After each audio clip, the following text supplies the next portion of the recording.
The first thing I remember after the birth of my daughter was the nurse looking at me and asking me if everything was okay, because I didn't immediately look over to see how she was. The baby was a little sick, and I really didn't get the opportunity to look at her, but I wasn't really that concerned. I felt like the whole experience was a little disappointing. It wasn't what I thought it was. And then when I got the baby home, I didn't have this immediate connection with her. She was a difficult baby to take care of. She was crying all the time and not easy to soothe. The more tired I got, the more depressed I got, the more I felt that I was inadequate for being a mother. And I became fearful of not being able to tell anybody because I was afraid that they were going to come and take her away. I didn't feel like I was a good mom. I didn't feel like I could ever be a good mom. I stopped eating, I lost a lot of weight, and I didn't know what to do. I felt like I couldn't turn to my husband because he wanted me to be this perfect parent and everything was going to be okay and we would be this happy family.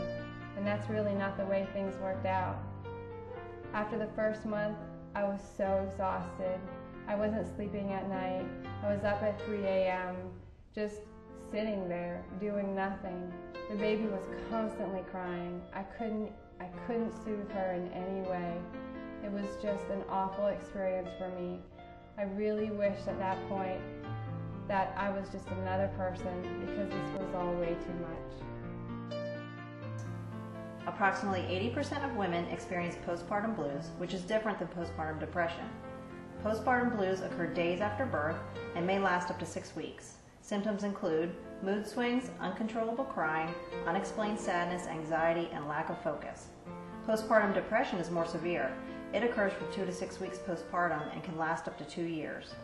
Symptoms include mood swings, uncontrollable crying, unexplained sadness, anxiety, lack of focus, no interest in caring for the newborn, no pleasure in life, loss of appetite, obsessive thoughts about newborn, feelings of worthlessness and inadequacy.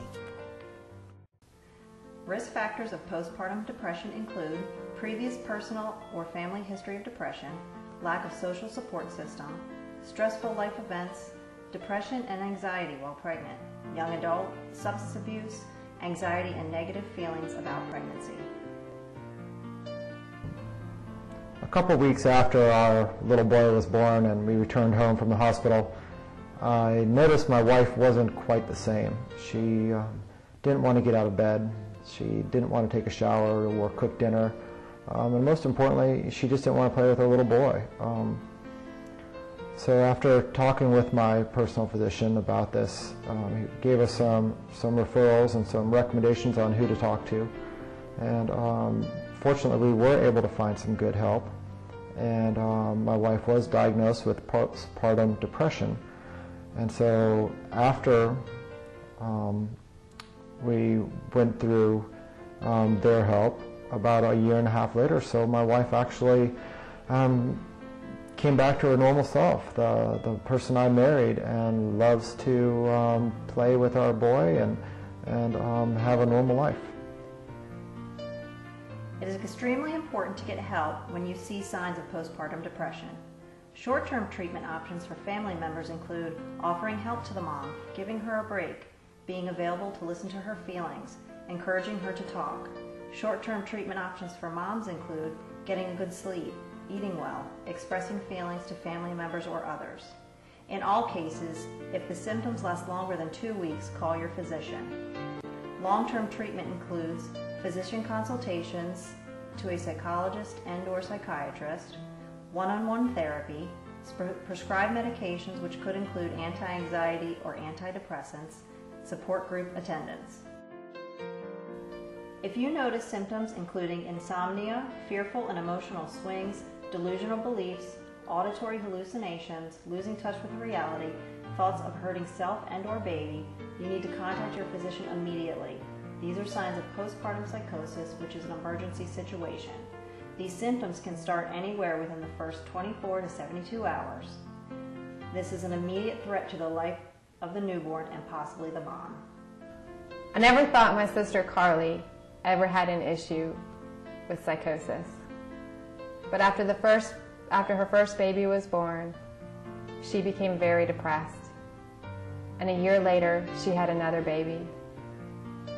4 days after she got home from the hospital, she became very withdrawn and started talking to herself.